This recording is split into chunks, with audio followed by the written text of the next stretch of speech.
morning, history buffs, history lovers. Welcome to a new episode of History by Bike. And we are here at Barangay Saimsim in Calamba, Laguna.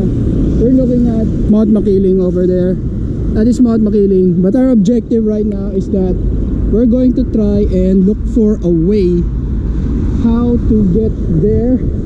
And that is Mount Bijiang. So Mount Bijiang is the location of a battle that transpired between the US Army 11th Airborne troopers and the Imperial Japanese troops. So it's now March 15th and this is the kind of like the anniversary of the battle. So don't forget to like, share and subscribe to my YouTube channel. This is History by Bike. We will be covering the Battle of Mount Bijiang.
Well, basically that's it. This is Mount Bijiang.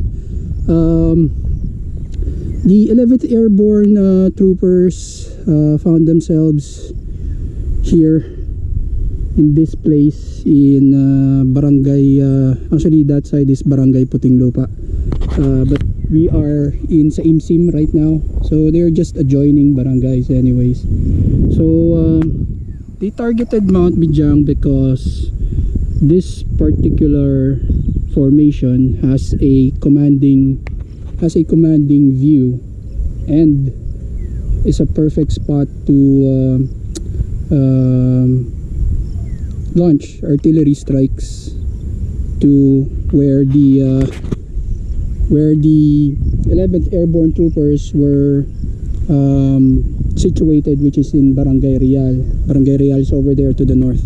So they decided to take over this formation, and around March 10th they had patrolled the area. They executed some probing missions around Mount Bijiang. Actually, they were also accompanied by some Filipino guerrillas, if I'm not mistaken. And that is just also what I've read in Mr. Jeremy Holmes' account of the battle here in Mount Bijiang. So around March 10, March 11, they were trying to probe on how best to attack the entrenched Japanese there in Mount Bijiang. It said that there's a rifle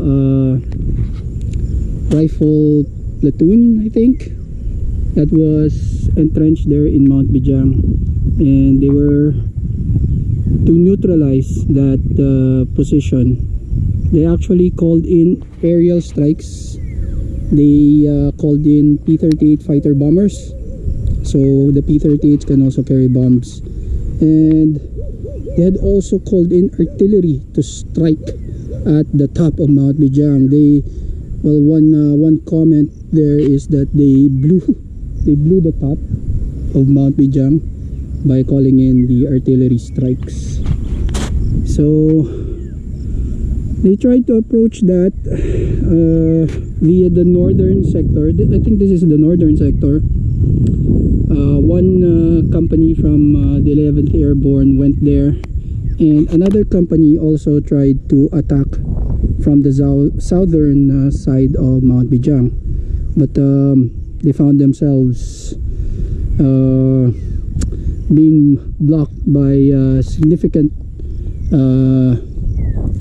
Japanese resistance. So they had brought in their machine guns, they had brought in their mortars, the infamous knee mortars. So they had called in mortar strikes as well at the attacking US troopers, allied paratroopers that tried to storm here in Mount Bijiang. The Japanese, they tried to reinforce as well their positions here in Mount Bijiang. So there were some other units coming in that they eventually were able to dislodge the paratroopers that had tried to get up here. So the paratroopers eventually had to pull back. One of their captains ordered them to leave their position because they were afraid that they might be overrun, since the Japanese had far more men that they had.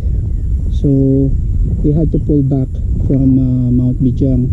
They had already sustained some casualties. There were some paratroopers that were killed, and there were also some that sustained serious injuries trying to take the mountain, or this hill called Mount Bijiang.